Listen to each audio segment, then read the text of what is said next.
Hey everyone, Alexander here one more time, and this time I'll be doing question number 2 from our third and final group video presentation assignment. And number 2 says, suppose f and g are vector fields and show that the divergence of f cross g is equal to g dot the curl of f minus f dot the curl of g. And the first thing we can do is write our vector fields in their most abstract form. So we can use f1 as a notation for the x component of f, f2 as a y component for f, and f3 as a z component for f. Likewise with g, g1 in the x, g2 in the y, and g3 in the z. And we cannot forget our del with delta x, partial in the x, partial in the y, and partial in the z. And so the first calculations we can make are, we can take the curl of f, we can take the curl of g, and then we can take the cross product of the vector fields f and g. Taking the curl of these vectors is taking the curl of any other vector. You would take the cross product of the vector field in question with the operator del. And so taking the cross product, working through the determinants, we get a y partial of the z component of f minus the z partial of the y component of f for our first term. We get a negative x partial of the z component plus the z partial of the x component for our second term. And for our third term, we get the x partial of the y component minus the y partial of the x component.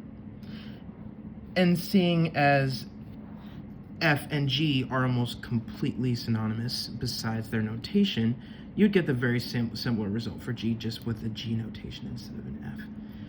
And finally, we would take our cross product of the original vectors themselves. And this would give us y component of the vector field f times z component of g minus the z component of f times the y component of g for our first term. A negative, can't forget our negative, x component of the f of our vector field f times our z component of g plus our z component of f times our x component of g for our second term. And for our final term, we've got the x component of f times the y component of g minus the y component of f times the x component of g. And that is our cross product. And now that we have our cross product, we can take its divergence. And taking its divergence would just be taking the dot product between it and del. And this is also the same as taking each component's respective partial. So taking the x component's x partial derivative, taking the y component's y partial derivative, and taking the z component's z partial derivative. And after doing so, we get this very long, very wordy expression that's, if verbal, that you will have to trust me on. But this actually works out pretty cool, because if we look closely, we can see that the components of each vector, the components of vectors g and f, are hidden up here, and they're coefficients of two different partials. So g1, just our x term for our vector field g, shows up two different times. We've got it multiplied times a y partial with respect to z and a z partial with respect to y. Both of these partials in vector field f.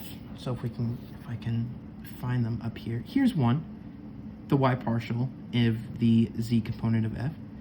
And if we find g1, the z partial of the y component of f.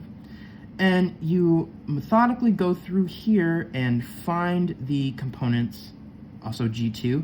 So up here we've got an x partial in the z component, and then over here we've got a z partial in the x component for g.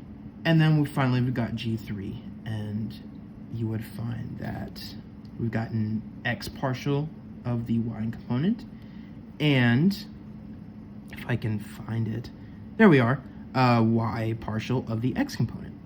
And then you do the same for the vector components of f, and you will see that they are very similar, and this is not a coincidence. This is in fact not a coincidence.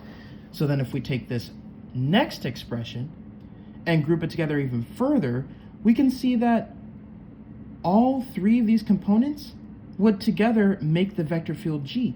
And so we can pull this out, we can abstract it as a dot product. The dot product of G times this family of expressions that we found from taking the divergence of their cross product. And the same goes on the other side for the vector field F with this family of expressions that we also found from the divergence. And if we rewind time a little bit, we can see that we've seen those two expressions before. We have seen them as the curl of F and the curl of G. That's just what they are.